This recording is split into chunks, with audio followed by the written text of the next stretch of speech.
ये कहानी एक छोटे से शहर में रहने वाले एक ऐसे रहस्यमय लड़के के बारे में है जिसके पास कुछ अनोखी शक्तियां हैं जिससे कि वो लोगों के दिमाग और उनके विचारों को पढ़ सकता है। लेकिन इतना सब होने के बाद भी उसे दुनिया से सिर्फ नफरत मिलती है। यहाँ तक कि उसका पिता भी उसे बचपन में ही छोड़कर चला जाता है। तो आखिर इस लड़के के साथ ऐसा क्यों होता है, ये कौन है और इसके पास ये शक्तियाँ कहाँ से आई, जानने के लिए बने रहिए इस वीडियो के आखिर तक। कहानी की शुरुआत होती है और एक हॉस्पिटल को दिखाया जाता है जहाँ पर कि एक आदमी की वाइफ उसके बच्चे को जन्म देने वाली थी। लेकिन खराब मौसम के चलते उस आदमी की वाइफ पर बिजली गिर जाती है और उसकी वाइफ मर जाती है। लेकिन डॉक्टर्स उसके बच्चे को बचा लेते हैं। ये बच्चा बाकी के बच्चों की तरह नॉर्मल नहीं था, बल्कि इसे एक रेयर जेनेटिक डिसीज होती है जिसे कि एल्बिनिज्म कहा जाता है। और इस बीमारी की वजह से शरीर की पिगमेंटेशन खत्म हो जाती है और इसी वजह से पूरा शरीर सफेद हो जाता है। अब इस बच्चे का बाप अपने बच्चे को मनहूस समझता है क्योंकि उसे लगता है कि शायद इस बच्चे की वजह से ही उसकी वाइफ की डेथ हुई है और इसीलिए वो इस बच्चे को यहीं पर छोड़कर चला जाता है। इसके बाद जब एक घर में एक बूढ़े आदमी की डेथ हो जाती है तो पुलिस वहाँ पर छानबीन करने के लिए जाती है और इस केस को डग बर्नम नाम का एक पुलिस ऑफिसर देख रहा था। अब छानबीन के दौरान डग को इस बूढ़े आदमी के घर पर कुछ ऐसा दिखाई देता है जिसे देखकर कि डग काफी हैरान रह जाता है।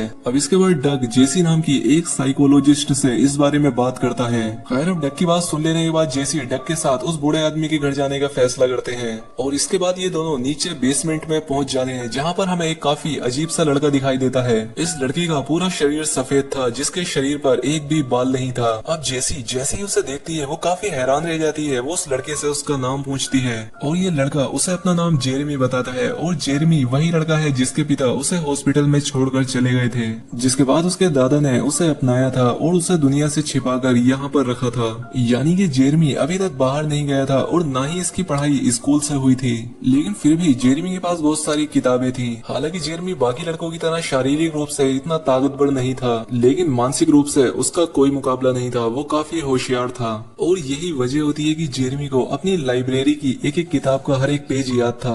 अब अपने दादाजी की डेथ के बाद जेरेमी एकदम अकेला हो गया था, इसलिए जेसी और डग इसे ऑर्फनेज में ले जाते हैं। और ये पहली बार था जब जेरेमी अपने घर से बाहर जा रहा था। और अब जैसे ही जेरेमी ऑर्फनेज में पहुंचता है तो सभी बच्चे उससे घूरने लग जाते हैं। जेरेमी हमेशा अपनी आंखों पर काला चश्मा पहन कर रखता था क्योंकि इसकी आंखें काफी ज्यादा सेंसिटिव थी, वो सूरज की रोशनी नहीं झेल पाती थी। खैर अब इसके बाद जब लंच का टाइम होता है तो यहाँ के कुछ बच्चे जेरेमी से एक चम्मच को बैलेंस करने के लिए कहते हैं। अब जेरेमी पहले तो उनकी बात मानने से इनकार कर देता है, लेकिन बाद में जॉन नाम का एक लड़का उससे धमकाता है और जेरेमी किसी तरह से उस चम्मच को बैलेंस कर देता है। और उसके ऐसा करते ही वहाँ पर जितने भी चम्मच थे उस एक चम्मच से आकर चिपक जाते हैं। जेरेमी का ये करतब देखकर सभी बच्चों की आंखें खुली की खुली रह जाती हैं, लेकिन जॉन जेरेमी की ये पावर देखकर बहुत गुस्सा होता है। खैर अब अगले सीन में हमें जेसी को दिखाया जाता है जो कि जेरेमी के शरीर की जांच कराती है। चेकअप हो जाने के बाद डॉक्टर बताते हैं कि जेरेमी की बॉडी एकदम नॉर्मल है। अब क्योंकि जेरेमी हमेशा चश्मा लगाता था इसलिए जेसी उसके लिए लेंस ऑर्डर कर देती है। साथ ही जेसी इसका एडमिशन भी एक अच्छे से स्कूल में करा देती है जिससे कि जेरेमी पढ़ लिख सके।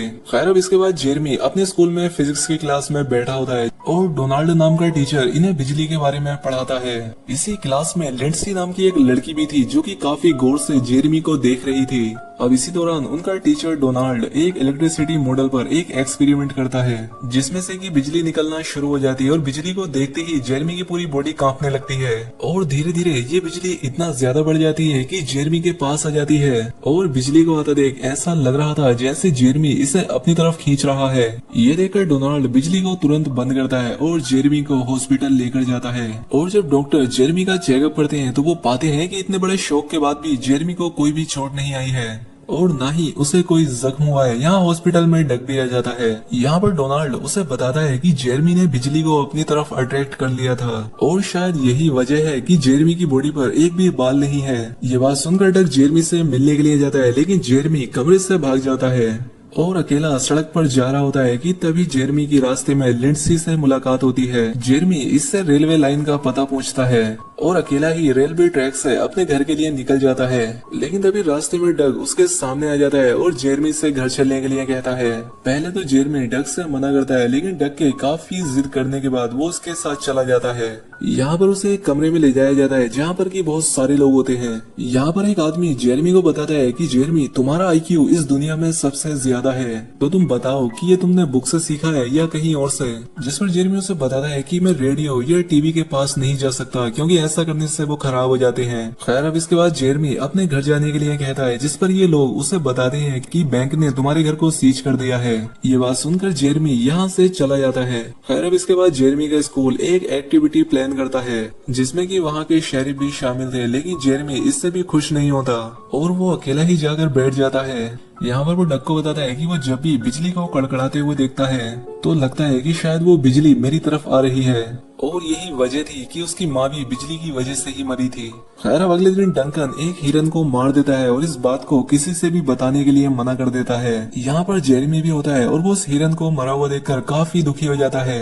तभी जेरमी एक हाथ उस हिरन पर रखता है और एक हाथ से डंकन को पकड़ लेता है, जिस वजह से डंकन को बहुत दर्द होता है। ये सब देखकर शेरिफ जेरमी से कहता है कि ये सब तुमने क्यों किया, जिस पर जेरमी कहता है कि डंकन ने जो किया मैंने उसे उसका एहसास दिलाया है।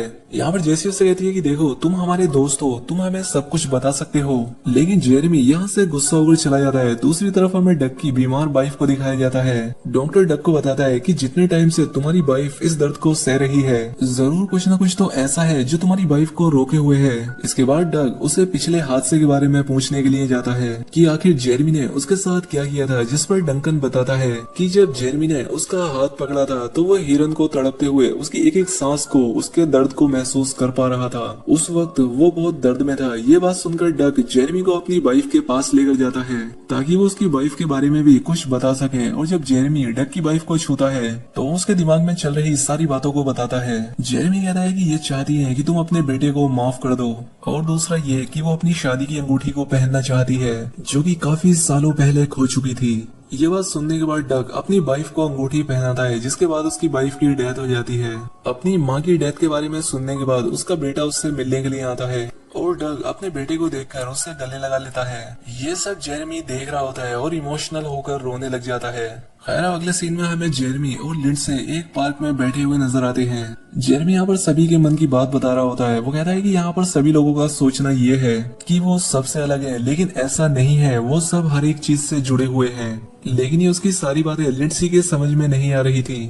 तब यहाँ पर जेरमी और लिंडसे हाथ मिलाते हैं और लिंडसे जेरमी की शुरू से लेकर आखिर तक की सारी कहानी, उसके दर्द को महसूस कर पाती है कि कैसे उसके पिता ने उसे अकेला छोड़ दिया था। जेरमी के साथ भी जो कुछ हुआ था वो उसे सब याद था और ये सब फिर से सोचकर वो बहुत दुखी हो जाता है। वो लिंडसे से अपना हाथ छुड़ा लेता है और उससे पूछता है कि क्या मैं तुम्हें बुरा लगता हूँ, जिस पर लिंडसे उससे कहती है कि आज तक मैं जितने भी लोगों से मिली हूँ उनमें तुम मुझे सबसे अच्छे लगे। और ये बात कहकर लिंडसे जेरमी के बहुत करीब आ जाती है और उसे होठों पर किस करती है। लिंडसे को किस करते हुए उसके पिता देख लेते हैं और इन दोनों के पास आकर जेरमी को मारना शुरू कर देते हैं और लिंडसे से दूर रहने के लिए कहते हैं। इसी बीच यहाँ पर जेसी आ जाती है और जेरमी को लिंडसे के पिता से बचा लेती है। इस हादसे के बाद जेरमी और भी ज्यादा दुखी हो गया था, इसलिए वो अपना सामान लेकर अपने घर जाने लगा था, लेकिन वो घर भी नहीं जा पाता।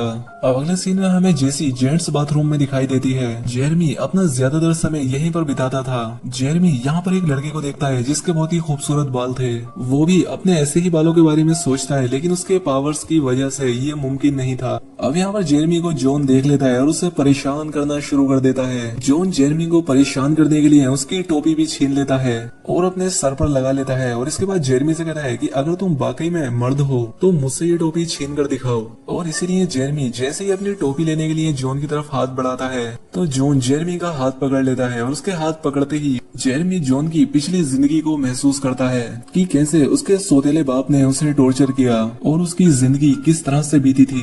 जेरमी के ये सब महसूस कर लेने के बाद जॉन के सौतेले पिता ने जो शब्द कहे थे वो उन्हें दोहराता है।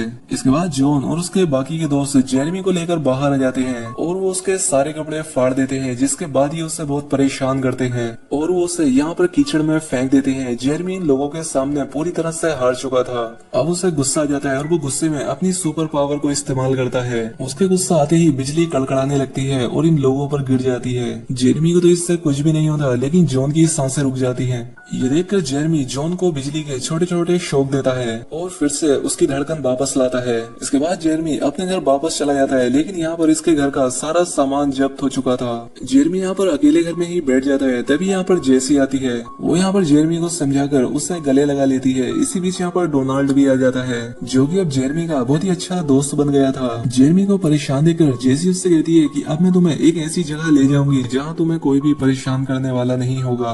अब जैसे ही ये लोग वहाँ से बाहर निकलते हैं, पुलिस जेरमी को गिरफ्तार करने के लिए आ जाती है, क्योंकि पुलिस को जॉन के इंसिडेंट वाली खबर लग गई थी। लेकिन यहाँ पर डग जेरमी को बचा लेता है, और जैसे ही पुलिस अफसर पुलिस स्टेशन में उसकी रिपोर्ट करने के लिए फोन करते हैं, तो डग पुलिस वाले का वॉकी टॉकी फेंक देता है। अब इसी बीच मौसम बहुत खराब हो जाता है और जेरमी भागने लगता है। ये देखकर डंकन भी जेरमी के पीछे पीछे भागने लगता है, और इसके पीछे सभी लोग भागना शुरू कर देते हैं। लेकिन जेरमी बिजली के संपर्क में आ जाता है और गायब हो जाता है। ये लोग यहाँ पर उसकी चिंता करने की बजाय काफी खुश होते हैं, क्योंकि अब जेरमी अपनी असली जगह पहुंच गया था जहाँ पर कि उसे होना चाहिए था। और इसी सीन के साथ इस बेहतरीन फिल्म का अंत होता है। तो दोस्तों, उम्मीद करता हूँ कि आपको एक्सप्लेनेशन पसंद आई होगी। वीडियो अच्छी लगी हो तो कमेंट करके जरूर बताएं, और चैनल पर नए हैं तो चैनल को सब्सक्राइब जरूर करें। मिलते हैं हमारी अगली वीडियो में।